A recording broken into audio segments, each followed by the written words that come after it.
Upon the breakout, gold's going to make a new all-time high. Gold-backed ETFs in inflows of over $5 billion. $0.8 trillion gold market. Why are we the only guys that seem to understand this? Makes your head spin. I am fired up. I'm excited because we have a surprise for everyone here today. Our topic for this episode is going to be LATAM.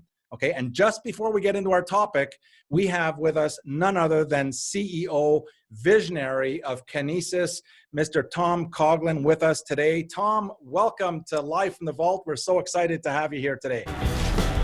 Good to be back. All right. Now, you're in Australia right now, correct? Oh, well, for me, it's basically been, I got to spend my quarantine period because I had to race back from LATAM after spending a couple of months actually out there with Martin and building the team in the office out there.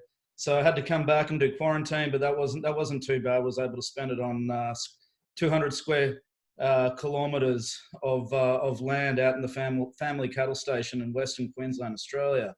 So still somewhat bunkered down here, but very happy to be so.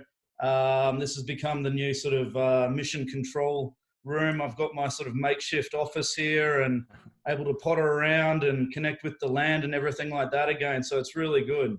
I actually know where I'm going to be, tomorrow instead of racing around the world, setting up offices everywhere. Awesome. Now, Tom, the excitement this week about Bitcoin coming onto the exchange, maybe just bring everyone up to date on how exciting and how monumental that is and what a massive announcement that just came out yesterday or this week. Yeah, certainly. So it's monumental from the point of view that we've now developed all of the architecture and infrastructure to be able to not only, just bring online like another cryptocurrency, but it'll be rapid fire as far as bringing online sort of future ones as well. So the next off the ranks after Bitcoin is Tether. And so with Bitcoin and Tether, we have the largest cryptocurrency by market cap trading in our exchange, and also the largest cryptocurrency by volume trading in our exchange. So that's significant. With that will come increased liquidity. And you'll see we'll have a dedicated team basically working away at bringing online more cryptocurrencies and more fiat currencies going into the future. And we can bring them online quite fast. As I said, it's been developed, the framework's been developed out to introduce more in quite rapidly. And, that's just another sort of building block that's been laid in the foundations to build this big building that we're building, this grand ecosystem. And it gets us closer to being, like a market, like our minimal marketable product, as we're sort of calling it, which, there's a number of different things that flow into that minimal marketable product, but we're getting closer to having that and then really pushing out globally. Tom, I know I've found out about this project back in 2017, and from day one, this just keeps on getting bigger and bigger. I knew it was going to be big, but every single day, every week, every month, the project seems to be expanding. I know, and there's a lot of moving parts. There's so many different moving parts to put everything together. But on this call, I really wanted to focus on the excitement of what's happening in LATAM. And I know we have another special guest, and maybe you can give us the honor of introducing our head of operations in LATAM and maybe set it up with your story of how and why Kinesis moved into LATAM and how you met Martin and so on. Let's start off there. Yeah, certainly. So I think I'm sort of singing to the choir or preaching to the converted when I say, gold is such an important asset in Latin America. And we always had this vision, actually rewinding, going back to very early days of when I first entered, the precious metal space as an investment manager, as a hedge fund manager. I did a lot of study, and actually I wrote a whole report on the whole sort of macroeconomic environment back in the global financial crisis days, back in 2009, 2010. And, I did a lot of study on, monetary history. And if you look at the monetary history, you'll find of the world, you'll find very entrenched, embedded inflation within Latin America. It's almost become, you know, part of the psyche, part of their society, part of their culture. And, you know, as you sort of, you know, land on the ground there in Latin America, you understand how they've actually dealt with it throughout the years and how the whole system's actually been built around this embedded inflation. And it's really quite fascinating. And, you know, it's something that, you know, we'll move on to, you know, what is so fascinating about it and where the opportunity exists for Kinesis. But ultimately, you know, we got to a stage in our commercialization where we're able to start pushing out to Latin America, obviously. So we already had a pre-established network there. Martin and I basically got introduced to each other through mutual associates. Actually, it was Sergio Fernandez de Cordova, who's been on the program before. And, you know, we've crossed paths. You know, we have mutual associates as well.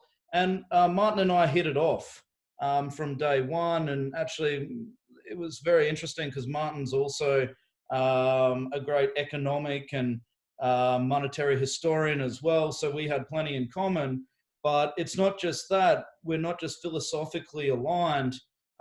He comes from a very, very strong background of commercializing businesses in the regions and making businesses successful and sustainable in the Latin American region. And, you know, it's a fascinating story that I'm sure he'll get into with regards to a number of his different businesses. But, you know, they adapted and evolved their commercial operations to, you know, to somewhat exploit the, and be opportunistic to the economic situation there in Latin America. And, you know, Martin can go into this, but it's truly fascinating with regards to some of these things where what people do and, you know, where they find the ability to store value and how they've done it over the years. And, you know, you'll find through your discussions with Martin that the US dollar is the center of the universe in Latin America. And, you know, we're on a mission to ultimately make gold the center of the universe. And I think everything's been accelerated and magnified with, you know, where we're at the moment with, you know, COVID-19, and it's really highlighted and opened people's eyes, I think, how fragile our systems are, and all systems are going to be tested during this time. And I think we're very well placed to be sort of charging forward in everything that we're doing. And it's really, really exciting times. Absolutely. I agree 100%. And with that, it's my pleasure to introduce the Kinesis community to Mr. Martín Aguilar. He is the head of operations for LATAM. Welcome to the call. How are you? Nice to meet you again. Right. Hi, Tom. Awesome. Awesome. Hey, Martin, let's start off, Martin, by introducing yourself to the community and maybe tell us a little bit about your background. Thanks, Shane. Thank you for bringing me in. So a little bit more about me is I've been working for the last 25 years in the region in Latin America with different businesses, but it was always the same work for me. It was bringing companies to the region, opening markets, building teams, and I was involved with finance, with insurance, with health, and gaming. And as I said, was building teams, knowing people, opening offices. And this gave me the opportunity to meet a lot of people. And this network, I think it was, as soon as I met Sergio and I knew more about Kinesis, for me it was the perfect match. So it's the people I know and Kinesis, what we can do, we could offer them so many things, and we know how to do it. We have the teams there, and we just need to go and do it. Now you're in Argentina. Maybe you can give our community members an overview or a perspective of what the current and even a little bit of the past economic situation is in LATAM. So we're talking about, when you're talking about LATAM, continental countries. We're talking about 22 different countries. 21 countries, we speak Spanish. One country is speaking Portuguese. We're talking about 650 million people in the region. We have 1/3 of those population speaking Portuguese. That's Brazil, huge country, beautiful country. Then we have like 10 countries concentrating the 75% of the population in Latin America with our own problems and issues. Yes, one of our problems, it's inflation, instability, political problems, crisis, devaluation. So we are a region that we're used to deal with those problems. So we have to adapt and finding solutions for those problems. So it's difficult when you're trying to explain somebody that, let's say Argentina, we are dealing in Argentina with, listen, it's 105% average inflation rate in the last 100 years. And I know that if I'm talking with somebody living, I don't want to name the country, but let's say it's a country in Europe, or I don't know, some countries in Asia, that you are dealing with 1% a year at the most, and we're dealing with 4 or 5% a month. It's difficult to understand how we could manage those crises. But I don't know, we manage those. We're living with those things. So our goal is to how we're going to deal with that, how we can think about the future, about retirement plans, about college education, about health, about the insurance, about future. So Martin, as an individual, when I hear 105% inflation average over the last 100 years, my first question is, how does the average person save money under those conditions? You know, in Latin America, it's like USD is the center of the universe. So we've been dealing with these problems. So we rather prefer to save money in USD because we think it is the strongest currency available to do this. But in between, we are really, we as a region, I said, it's like we have a lot of different solutions, from USD, buying properties, real estate, and even going through buying poker chips or casino chips. It's so crazy if you're in different part of the world and how you're saving money in poker chips. But yes, we do that. Again, if you have to deal with 2, 3, 5% monthly inflation rate, you have to find a way how to save money. Because you know what, if not, 5-year times for you, it's like nothing. For me, it's like I'm gonna lose all of my money, you know?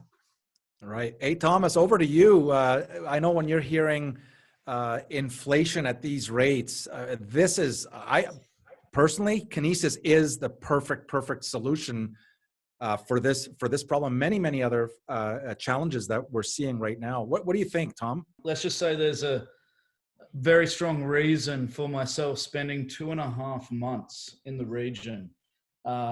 Worked very closely with Martin, building things out, meeting with all different kinds of partners and brokers, and basically, once again, building the foundations of success in the region. And it's going to be a very important region for us. I anticipate it's going to be one of our leading regions, if not the leading region for the Kinesis business in the region, and globally.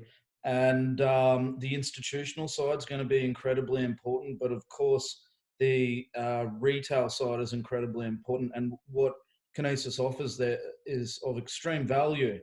And just rewinding a little bit, to, just some brief comments on the region. I don't know how many viewers are watching who are either from Latin America or have visited Latin America or perhaps not, but it's an amazing region. Particularly if you look at Argentina, for example, you'd be walking the streets of Buenos Aires, and if you forget you're in the Americas, you would think that you're in Europe. It was one of the wealthiest countries in the world for a very long time. They literally cut up French castles and palaces, put them on boats, and shipped them to Argentina. And unfortunately, what transpired over the years was, populist governments coming in and corruption. And unfortunately, they, as a country, economically and politically went off the rails a bit. And now you've got this entrenched culture, but it's a highly sophisticated and proud culture and proud people there as well, and very intelligent people. And they've adapted and evolved, as I was saying before, to work within their system.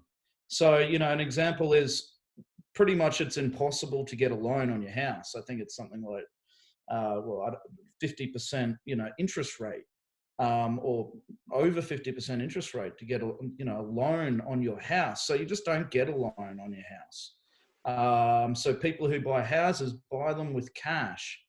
And so you've got this, a lot of old money there. And, actually, with regards to, one big benefit, I guess, in bringing Martin in, not only are we philosophically aligned and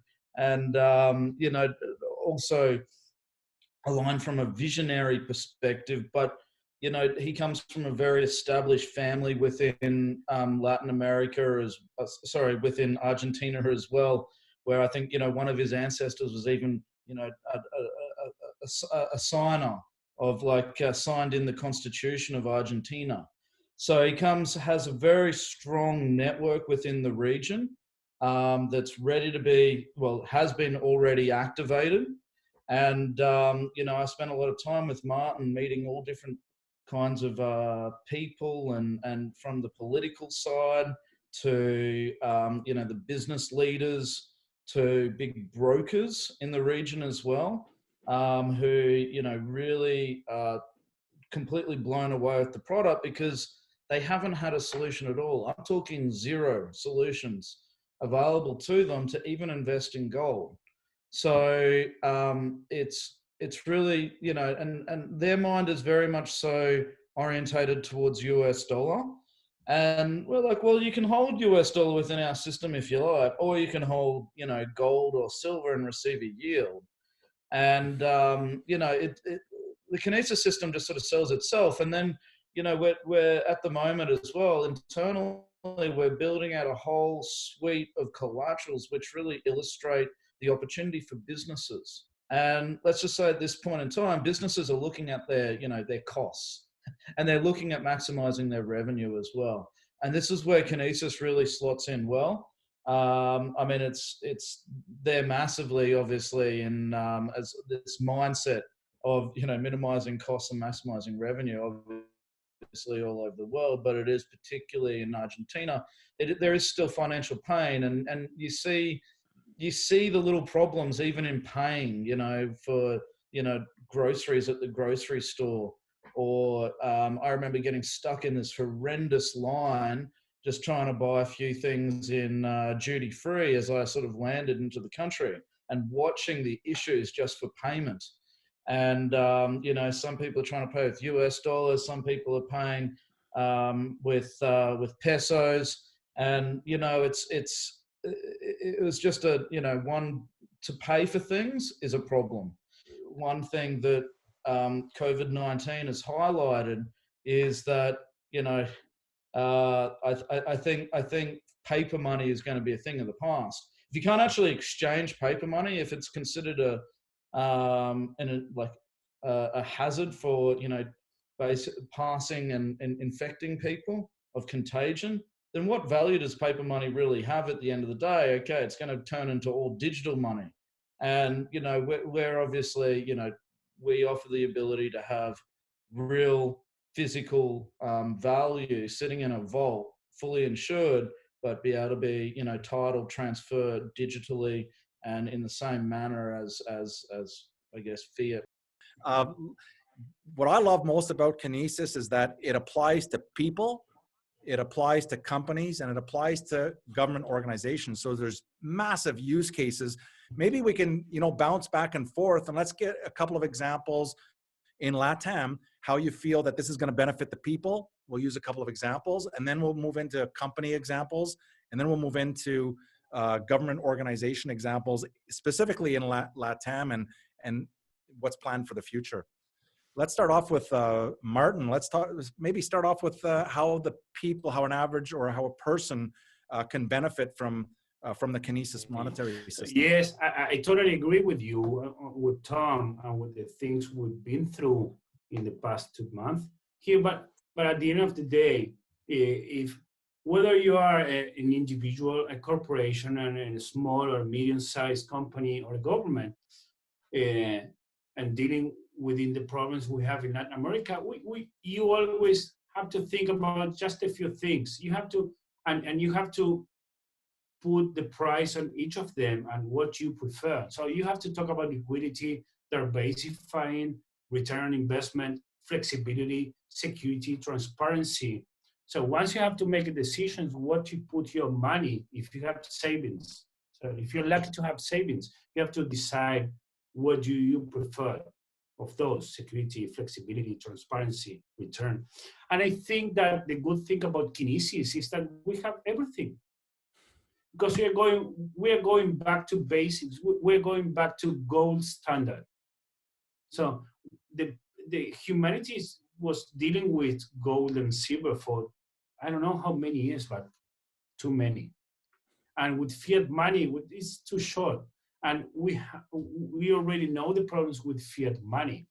So having the ability to offer people the same things that maybe a government could do, but up to now, if you want to buy gold, you have to be rather a rich guy or a government, and a federal administration. But we're going to be able to offer regular people for monthly payments, saving in gold or silver with transparency, with cost efficient, with flexibility, liquidity. So I think we couldn't go better than that. So it's back to basics and using technology to do this. So and the range sky is going to be the limit. So we could use Kinesis for payroll. We could use Kinesis for, let's say, to save, spend, wire. We have some issues in Latin America. So we have like 2 countries with some leading countries with immigration things. It's Venezuela and Mexico. So a lot of money is transferred every day. But Venezuela is like a different country in LATAM in the past 10 years. They have a million inflation rate.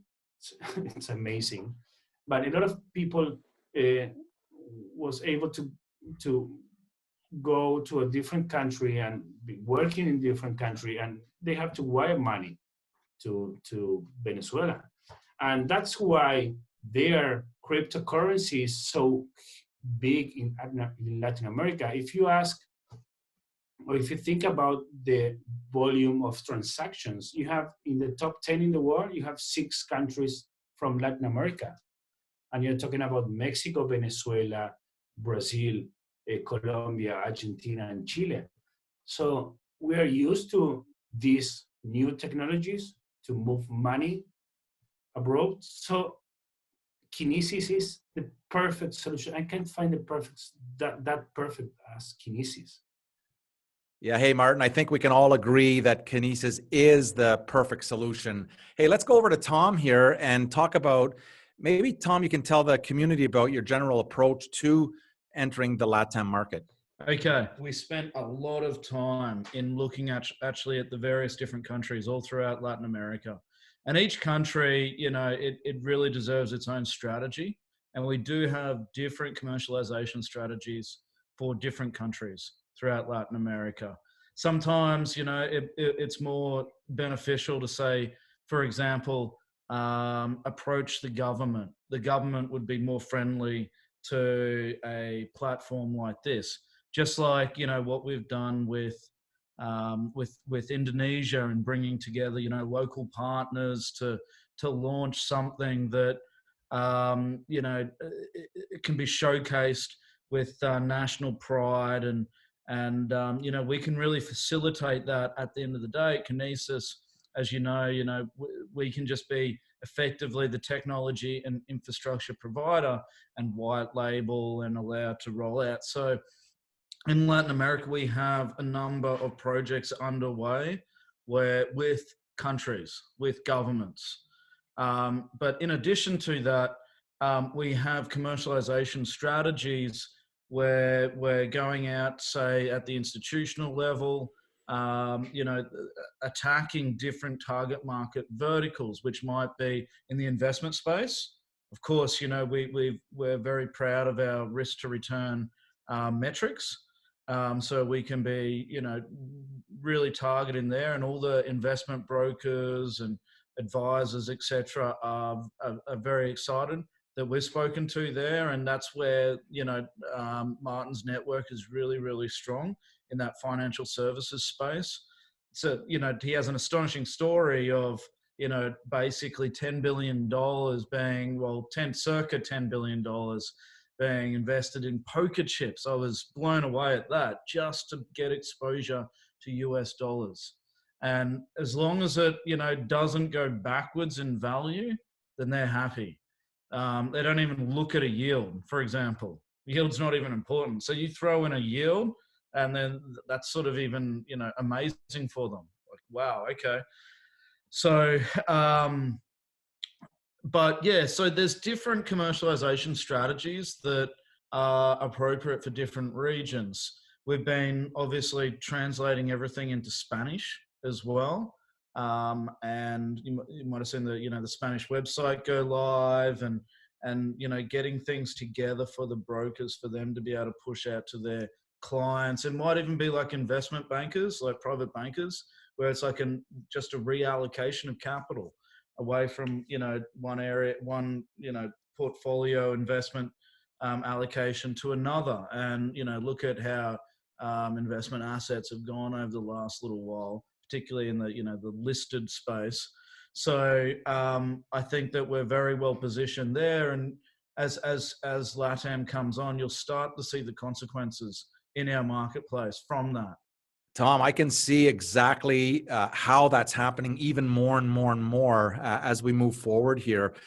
Let's go to Martin. Martin, before the call, we had a little conversation. You were talking a little about the online gaming space. Can you maybe just touch on that and how Kinesis and the online, there could be an opportunity between Kinesis and the online gaming community? Yes. Talking about gaming, as you asked, gaming it's a big space here in Latin America.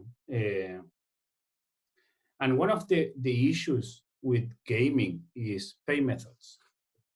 It's really difficult to move money in the region. And if you're a company that you are offering gaming, it's really expensive to put that pay method and receive the money. So you're paying something between 5 and 10% to receive that money. And if you're a player, it's really difficult to put your money into the system. So I think that Kinesis could offer the gaming community the ability to not only be cost efficient, you can be making money within your own ecosystem. So yes, and also taking care about people saving money in poker chips. It sounds crazy, but it is what it is. Or people saving money in putting money in a casino online. So also, as Tom said, we're going to be dealing with governments, we're going to be dealing with companies, we're going to be dealing with corporations. And Kinesis is going to be a solution for all of them, because we fulfill flexibility, security, return on investment, transparency, cost efficiency. We could offer everything. We have the technology, we have the people. The Kinesis team is amazing. And it's something that people need to know. The Kinesis team is amazing. And we are working hard every day, even though within this pandemic or quarantine, to find solutions, tailor-made solutions for every region. And I'm happy that people is helping Latin America to finding these solutions to offer to the people and companies, even governments. Excellent, excellent. All right. And so, hey, with that, before we get into the closing comments, I just wanted to maybe ask both the question of what do you see for LATAM in the future moving forward? Let's call it 3, even 5 years forward. And we'll go to Martin first. Latin America is going to be huge. Believe me, it's going to be huge. I've been walking around Latin America for, as I said, 2 decades. Once we are going to be able to offer solutions for a bunch of problems we have, and a fair solution for everybody, it's going to be massive. It's going to scale really, really fast. And I think we're going to be dealing with, as we are dealing with 2 or 3 different federal governments, dealing with fintech companies, dealing with banks, dealing with brokers. And we're going to open Kinesis in at least 6 or 7 countries during this 2020, hopefully. And if you're talking about 3 or 5 years, we're going to be all over Latin America offering Kinesis. Again, it's something Latin America needs. We really need to have a really strong store of value for our currencies, for our money, for our future.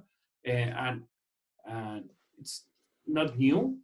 We know we have those problems. So it's the Kinesis is going to be the perfect solution, perfect marriage for crisis and needs. And we're going to be working hard to do this.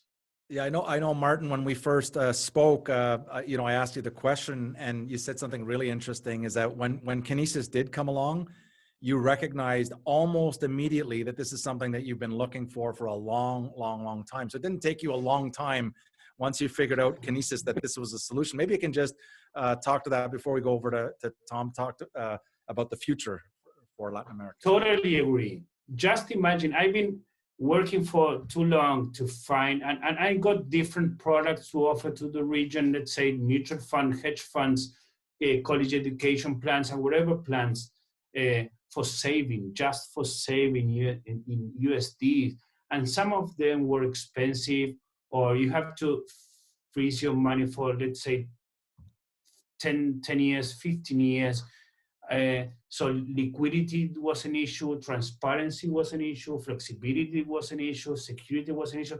But now, once I learned more about Kinesis, is that it's so fair and transparent, this product. It is gold, it is digitalized gold and silver, allocated, physical gold. It's hard to believe when, I don't know how to explain it. We are offering a perfect solution for centuries problems we got in the region. So I was so excited, and I was glad to meet Tom and spend time with Tom, like 2.5 months, talking about this. Is like, I don't know, I can't be better. It can't be better, really, believe me.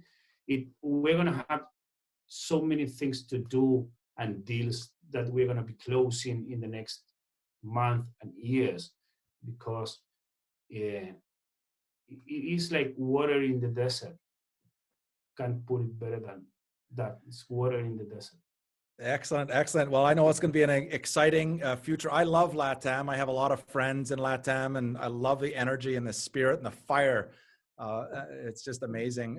Thomas, over to you in terms of what do you see as the future in the next 3 to 5 years for Kinesis in LATAM?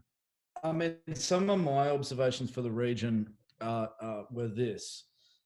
As Martin started to introduce me to various different people within his network, it became apparent to me that everyone is looking for something new and almost like exhausted and tired of what's already there and the establishment. It's like time for a breath of fresh air. It's the tide is turning, as I sort of said, and people have to swim with it. And as we would either go out for lunch or go for meetings and go here or there and travel around for these different meetings with Martin, it just became apparent to me that there's a lot of excitement around just this particular, around Kinesis as an opportunity, because it's something different. And, I have this sort of theory of, not wanting to sort of boil the ocean, or, you can't boil the ocean overnight.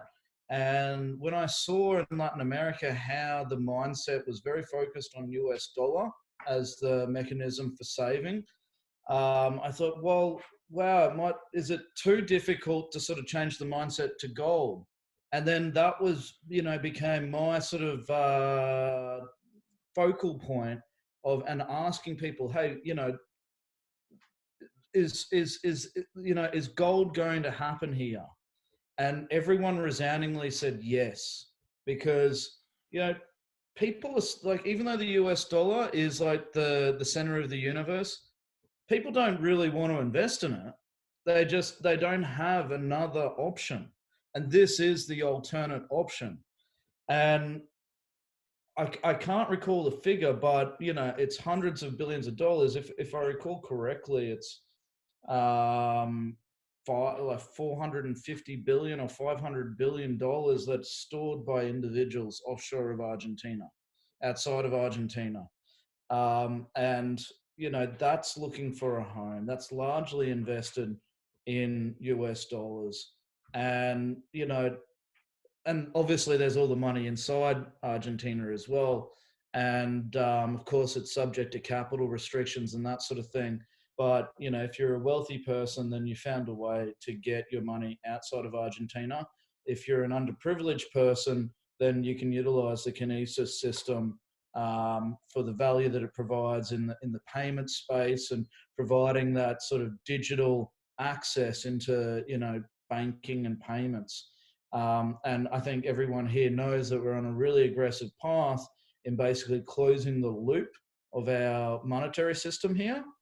In the sense that we'll shortly have a virtual a virtual debit card that can be used on pretty much every unsanctioned country on planet Earth, and almost everyone has a smartphone now, so everyone can use it.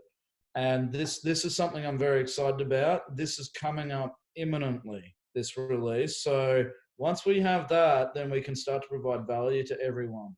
Of course, we're bringing in all the other components, the yield engine, additional cryptocurrency pairs, et cetera, et cetera. The list goes on.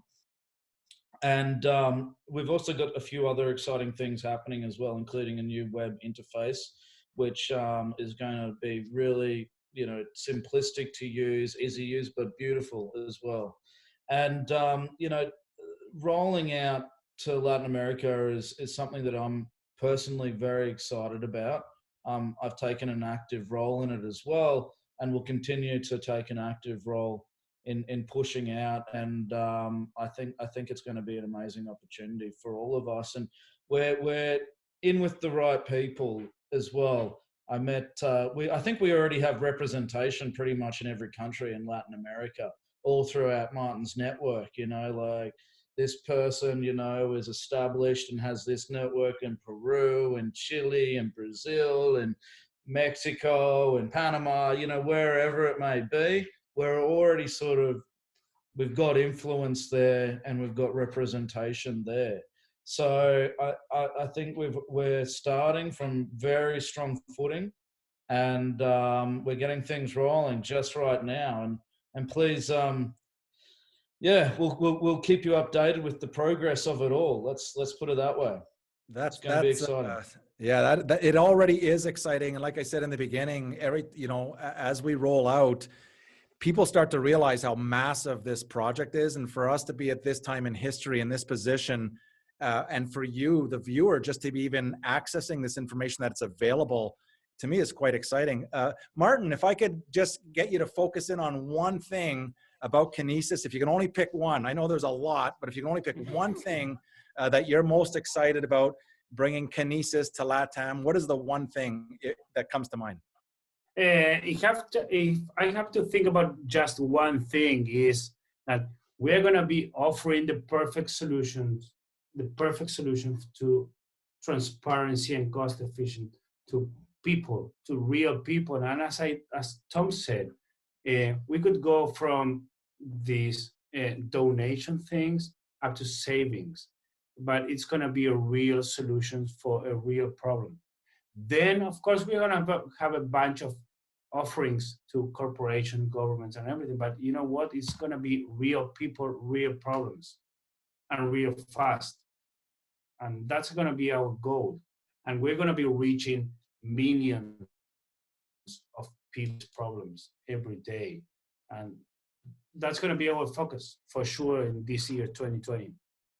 All right, Martin. You've been hearing from Martín Aguilar. He is the head of operations for Latin America. We're honored to have you on the team. And we're going to leave the final thoughts with our CEO, Mr. Tomas Coughlin. What are your final thoughts here as we wrap up this episode? Wrapping things up here. I just want to wish the community, obviously during these challenging times, I hope that they're, safe and sound, and and I wish the best for, themselves and their families. I just want to reassure everyone that, albeit, we're locked down somewhat across the world, we're all digitally connected at the end of the day. This is part of the beauty of this happening while we are all connected.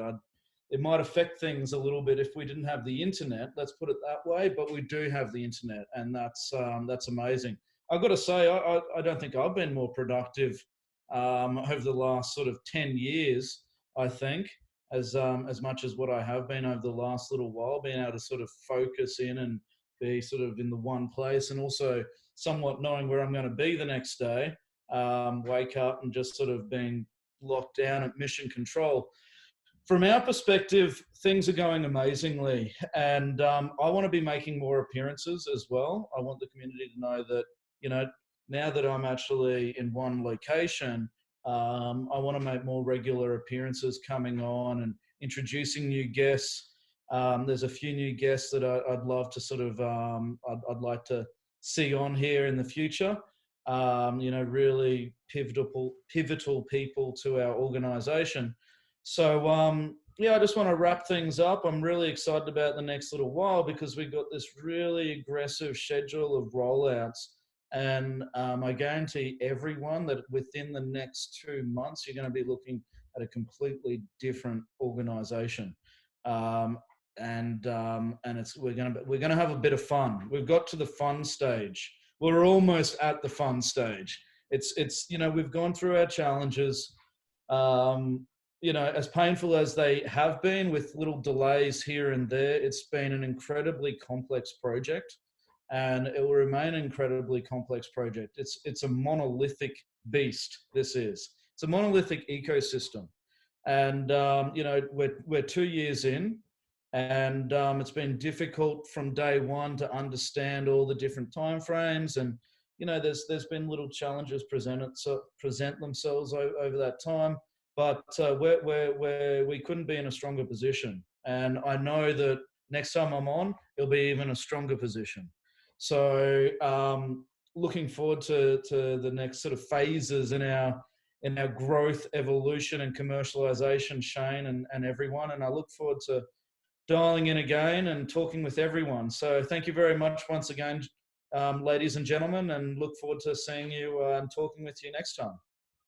All right. We've had a treat today, and we're really excited to have had you both on the call at the same time, talking about LATAM and the various different projects. And so with that, it's my pleasure to head over to the UK and let's go to Talking Gold with Mr. Andy Maguire. Over to you, Andy.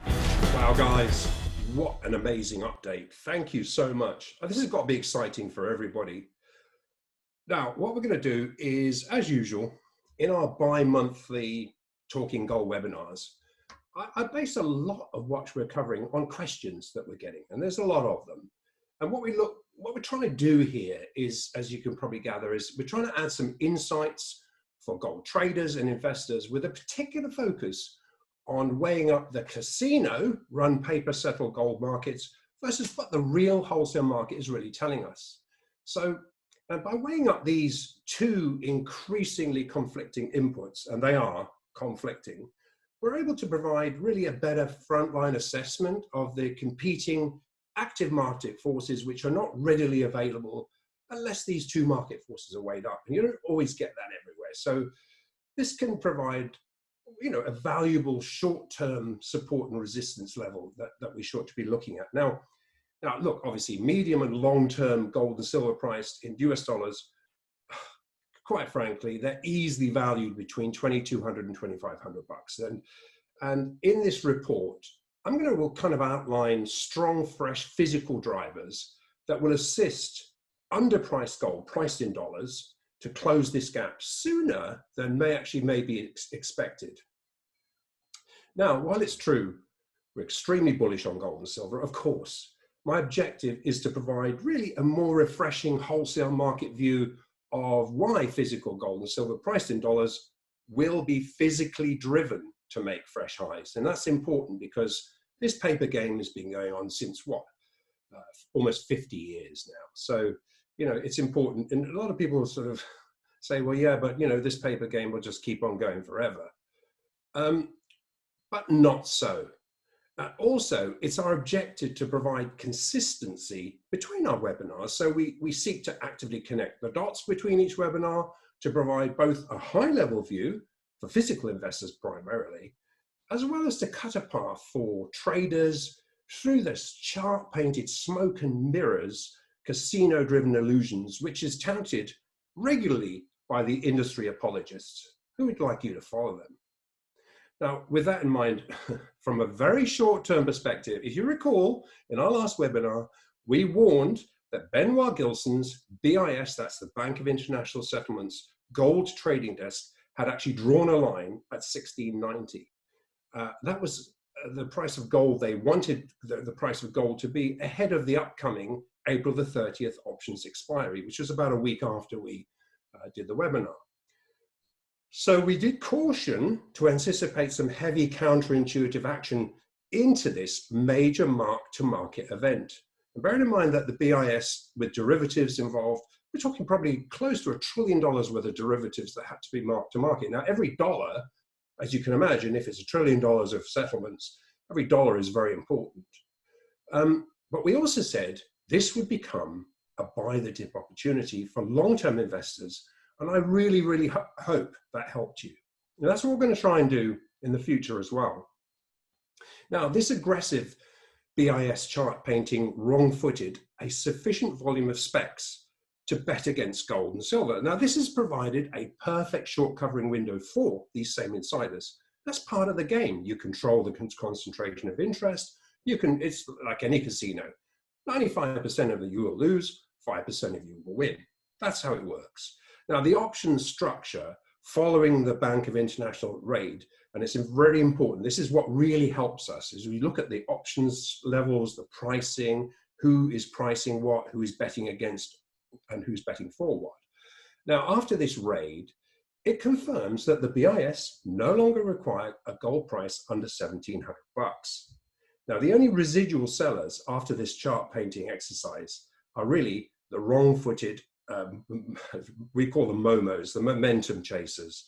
That's the only guys who are after seeing the price come through some various resistances, all historically based, even though that paradigm is long past, just do the automated thing and buy and sell based on chart painted results. Then that's what's happened. So really, let's have a quick review then a potential solution that will speed up the physical revaluation process, and probably sooner than you might think. Now, following the paper market seizing up, if you remember, on Tuesday, March the 23rd, our immediate focus remains on the fracturing of this nearly 50-year-old COMEX paper to physical market conundrum, let's call it, and to provide an insight as to how this will likely be resolved. As we say, probably sooner than you think. Now, bottom line, what seized up the paper to physical machine was when, without warning, the oil to lubricate this casino machine just dried up. And obviously we're talking about lifeblood paper market liquidity leaching out. Now, we looked in detail in the last couple of webinars at how cobbling on this, remember this 4GC paper contract, how that would not repair the machine, nor had there been any incentive for CME insiders to kill off this CME cash cow. And please, I ask you, please review the last webinar for more detail on this, because we don't want to take up valuable time today. Now, since then, we've evidenced a total. Now, this is new. This is brand new news, updated as of yesterday. Since then, we've evidenced a total of 11 of these 4GC trades. I'll call them trades. And each one has been spurious, trading well under the market price. And all 11 of these 4GC trades to date have averaged a massive $22.45 discount below the supposedly directly exchangeable June's GC contract. That's nice work if you can get it, eh? I mean, this 4GC contract once again proved itself to be a totally untrustworthy as a means of restoring much needed paper market liquidity. When I say that paper market liquidity is provided, is necessary to a lot of institutions and a lot of people who hedge physical positions. Now, not only is it taking the LBMA CME 2 full days to report these trades, but they're grossly out of whack with the actively directly exchangeable front month GC contract. You've got to remember, these contracts are supposed to be exact. I mean, talk about an arbitrage situation. I mean, that's ridiculous when you basically talking about. I mean, we saw one actually 5 lots trade yesterday at oh gosh, it was a $26.70 discount to June GC. Now that was reported yesterday, but it was Monday's trades. Now this puts, as I say, the average of 11 lots traded since the 27th of April at a massive $24.38 per lot discount to GC. Now this should deeply disturb the regulators, as these contracts are supposedly directly, as I say, exchangeable. Now that's an issue. And obviously, if you're exchanging that immediately into a high price GC, are these trial balloons? I mean, this is definitely something broken. And furthermore, COMEX inventories don't even show any registered 4GC lots for any of those dates. So really, this is not going unnoticed, though, by the second-tier banks who are at risk of another illiquid market blow-up. And in response, once again, as soon as they saw these trades, began widening the bid-ask spreads. Why? Clearly, this contract is aimed at providing them liquidity. It's just not fit for purpose, and it's a risk. So, of course, we've been reporting these insider trades to the very, and I say insider trades because no broker is offering them really at this point, and we went through the reasons why. So the regulators, that we've been reporting these to, clearly, we're saying this clearly underlines that this so-called solution that was cobbled together to provide paper market liquidity is just not functioning. And if anything, along with this unresolved spot to futures, the spot to futures spreads, and these really volatile bid-ask over-the-counter spreads, where we're seeing these same market makers reluctant to take that risk on because this problem is not being fixed.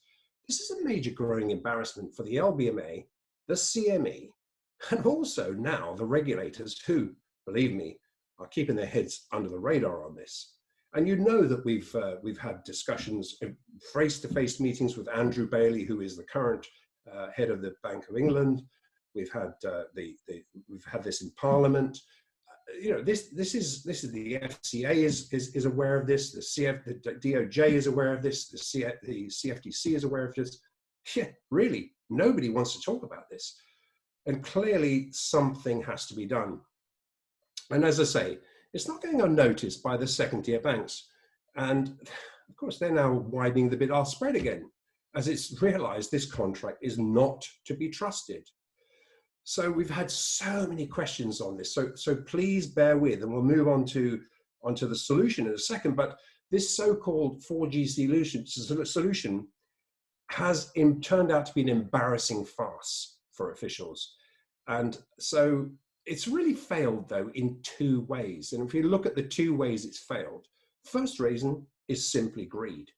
Now, the CME insiders have been reluctant to market the solution as it provides a competing direct conduit into Loco London for these 400-ounce bars, currently associated with their exclusive EFP conduit. Now, please go back to the previous webinar to explain what the exchange for physical contract is, but essentially it's an insider-controlled system. You have to be, it is an exclusive to insiders. Now, essentially, this new contract will kill off the exclusive risk-free EFP cash cow, which for multiple years has provided an average of some 1.3 million per day of risk-free profits for these market-making insiders, not accessible to anyone else. Now, the second reason is important, as this contract fails to provide the necessary comfort for the second-tier banks currently forced to hedge 10 times larger over-the-counter gold market exposure into this much smaller paper-settled COMEX futures market, where the positions in the COMEX are held in the hands of maybe just 3 or 4 major, and really 2, but let's just say 3 or 4, the open interest is concentrated in the hands of these banks. Now, obviously, if you have a concentration position, there's a lot you can do to move the market. And ultimately, these hedges become captive to very high carry costs. And this has also been another concern, with positions also visible to these insiders. Obviously, if you've got big footprints and you're coming in with a big hedge or a big trade, you're open to insider meddling. The book sees your positions. Now, these second-tier banks were already hung out to dry once, and they no longer want to take on the risk of providing liquidity in this 10 times larger spot market. And as we discussed last time, when the market broke, it was these same European second-tier banks that got hung out to dry. Believe me, we've spoken to some of them. And while at the same time, we know that the KBAL's first-tier Asian banks were being bailed out. Now, as I say, this left a lot of bad blood, and it will change the way gold is priced in all currencies. And it's going to be a physically derived price. It has to be. Otherwise, this whole thing continues to spin out of control. The solution that was proposed failed. And clearly, the failure by liquidity providers, we're talking about these same liquidity providers, to close the spot to future spread in 6 full weeks, going on 7, reveals that a broken market still exists. In fact, the over-the-counter liquidity providers are increasingly unhappy about taking any risk on of another potential paper market seize up. And another episode would expose these banks to massive risk, hence the still wide over-the-counter bid-ask spreads and concerns about the dicey volatile futures market contango and backwardation risks, which could overtake them at any point, as it did on the 23rd of March. Now, after being burned badly, the risk in providing over-the-counter market liquidity is just too great.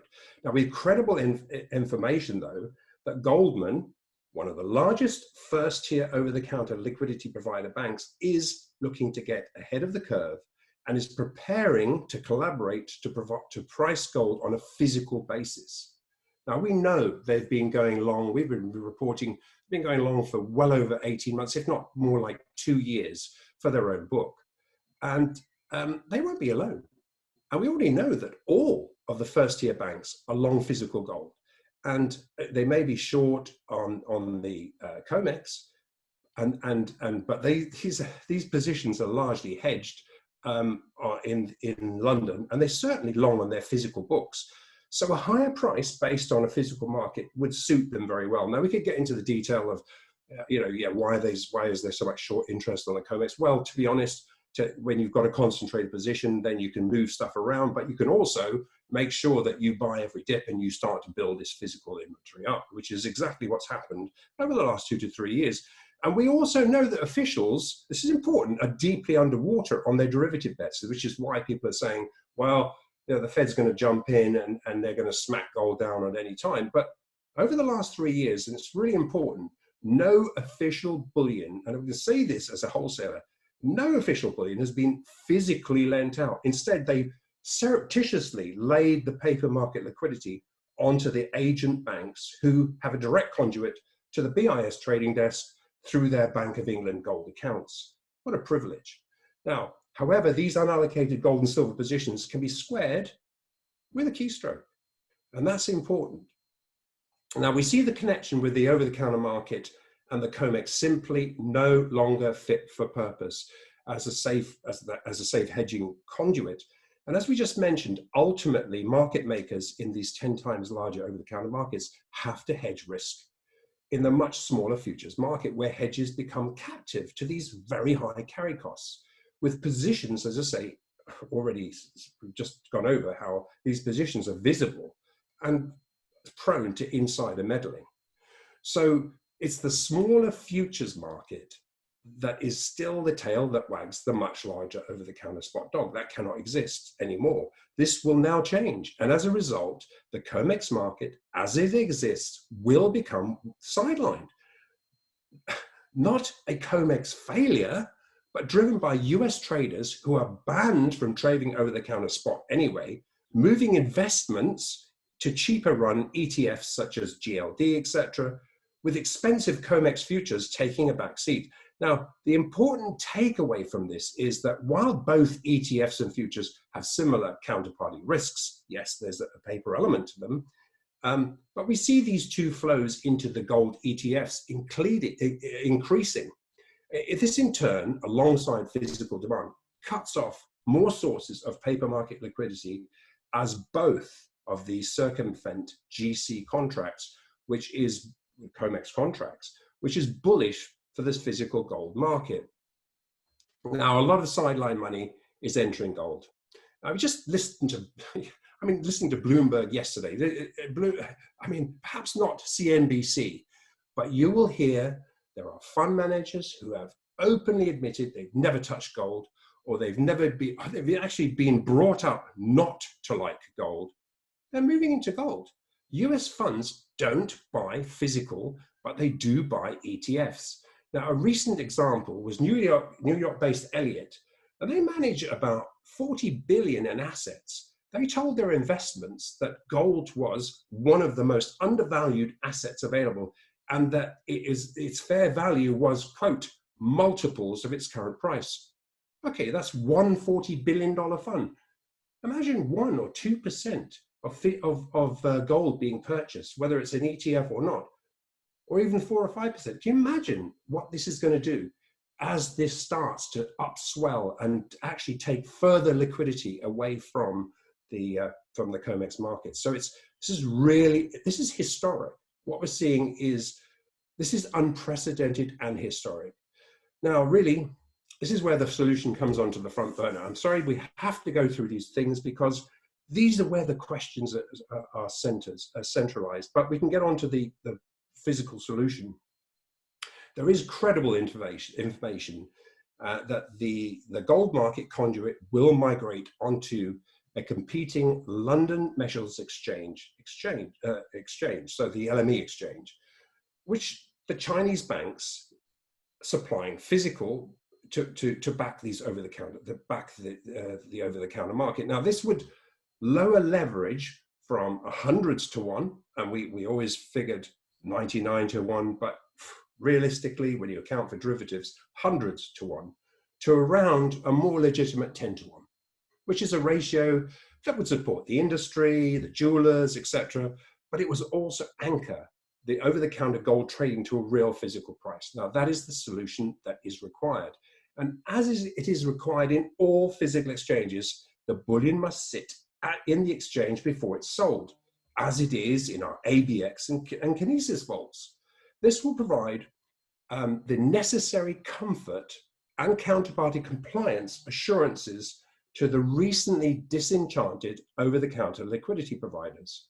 So this is going to be welcomed. And as we know, the LME is owned by the Hong Kong Stock Exchange, which is under the jurisdiction of the Chinese and ultimately the PBOC. This ultimate liquidity provider in this case would be the ICBC. It's a massive bank. Now, from a physical liquidity perspective, ICBC already owns 2 local London vaults of unencumbered physical gold following their purchase of Barclays and the Deutsche Bank bullion vaults. If you remember, that was done some years ago. Now, this gold sits ready to be put to work. It's physical, it's on site, it's in London. And as soon as one local London market-making bank enters the fray, you can bet your life they're all going to follow. Now, Goldman looks like it will be the first Western bullion bank to seize the opportunity to join in to make a physical local London market. Now, clearly, officials will also need a higher gold price to square up the current illiquidity imbalance. Now, following the BIS book squaring on the 30th of April, which is now concluded, and we've also gone over where that price is no longer required under 1700, gold is yet to begin factoring in unlimited QE, and gold priced in US dollars will catch up by necessity. We already know that the first tier banks are long physical gold and silver for their own books, so a higher price based upon a physical market price is going to suit them extremely well. So don't be fooled by concentrated short positions in the COMEX, because that's just really an illusion. Sufficient demand to utilize, this is very, very important, sufficient demand to utilize a physically based contract is actually already there. All of the recently rinsed second tier banks will willingly switch their daily hedging facilities from the COMEX over to this easily accessible and well located local London market. The sole loser is going to be the COMEX. Also, for the record, I don't see China pricing their liquid contract much under 2,200 bucks either. Bottom line, we see gold at 2,200 to 2,500 based upon that structure and what's coming down the pipe. So finally, in summary, from a very high level, CME officials were doing everything possible to weigh on paper gold, including raising margins, doubling position concentration levels from 3,000 lots to 6,000 lots per trader. However, it's only a short-term attempt to shore up paper market liquidity, while insiders and officials move to cash settle and cover off as much mismatched paper to physical market dislocations as possible. Footprints suggest this is already underway. So what we're going to do next time is we're going to pick up the thread from this, and hopefully we'll have you some fresh information on this to follow. All right, Andy Maguire, thank you so much for that timely update. And with that, that concludes our show for today. Make sure that you download the app. Just type into the App Store, Kinesis, or go to Google Play, download it. It's simple to do, and have fun on the exchange. Bye for now.